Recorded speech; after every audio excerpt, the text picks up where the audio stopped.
اور سوچتا رہا کیا کروں گا.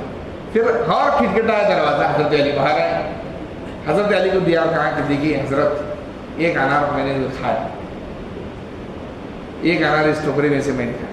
حضرت علی کو پھر پوچھا اس نے کہ آپ کو کیسے معلوم پڑا کہ 30 ہی ہونا چاہیے, 30 ہی کیسے ہونا چاہیے اس میں؟ کہا اللہ کا قانون یہ ہے من جاء بالحسنۃ فلہ عشر امثالھا, جو ایک کرتا ہے ہم اس کو 10 دیتے. ایک نیکی کریں گے 10 ملیں گے, 1 روپیہ خرچ کریں گے 10 روپے ملیں گے, 10 روپے خرچ کریں گے 100 روپے ملیں گے. یہ قانون خدا بندی ہے. میں نے صبح میں 3 انار دیے, اب 30 ہونا چاہیے, ایک کم ہے.